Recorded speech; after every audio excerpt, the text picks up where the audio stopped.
The Age of Exploration, France. Let's talk about France. France was relatively successful during the Age of Exploration. The original motive for sailing west? Find the Northwest Passage, which was an imaginary route through North America from the Atlantic to the Pacific.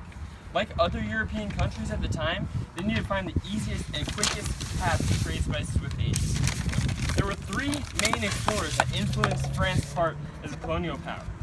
Their names were Verrazzano, Karthick, and Champlain. Giovanni da Verrazzano was an Italian explorer who was hired by the King of France to look for the Northwest Passage. He explored the American and Canadian East Coast in 1524.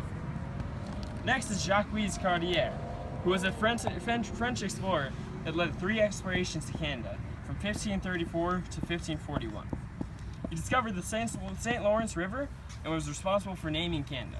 Cartier was motivated by riches and spices, and like Verrazzano, was sent to find the Northwest Passage.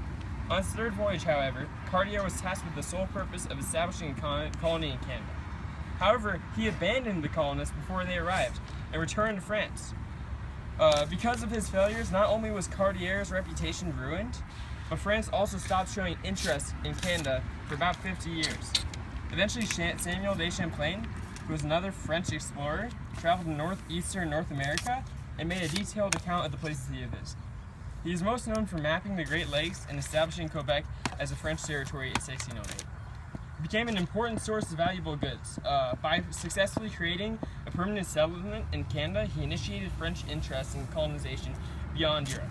Like most others, these 3 explorers traveled for not only their country, but also for the prospect of self-recognition and fame. Now let's move on to places that the explorers and traders traveled to for France. In the beginning of their endeavors, France mainly focused on eastern Canada, but it later expanded its attention to the West Indies, Africa, Latin America, and Louisiana. Although the French did show some interest in other places, such as Southeast Asia and East India, these interests went on very briefly. Because of the triangular trade and increased demand for laborers, French ships were constantly transporting Africans to Saint Dominique, Martinique, and Guadeloupe to be forced into slavery on plantations. And now we move on to the French failures, which, unsurprisingly, there are a lot of. French missionaries showed interest in Vietnam and attempted to spread Catholicism, but were kicked out by the local government. They were also drawn to India by the success of English merchants, and these French set up ports on its east coast for spice trade. However, these governments refused to provide funding, and the English had an aggressive but brilliant empire building. So the French eventually lost all their possessions in India, as well as Canada and other places during the 7 Years' War. Okay, now let's talk about the impacts. Now that we've given you the context, French motives, people and places. Short-term impacts.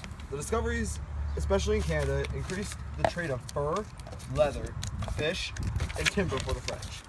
They established a good relationship with the Huron Indians and helped them fight against the Iroquois.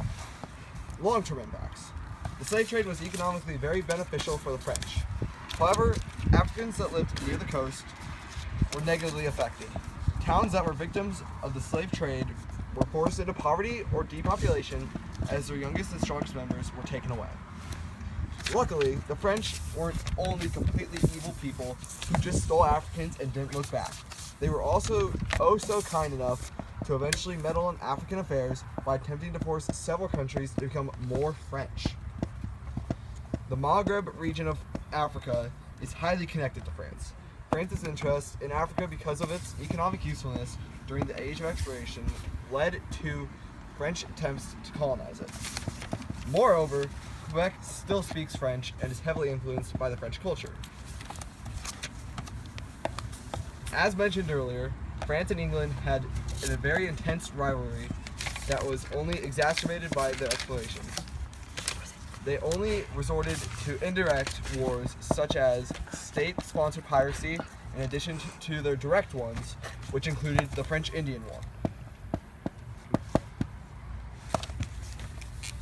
In conclusion, the French were successful in exploring the New World, but had mild difficulties in maintaining control over them.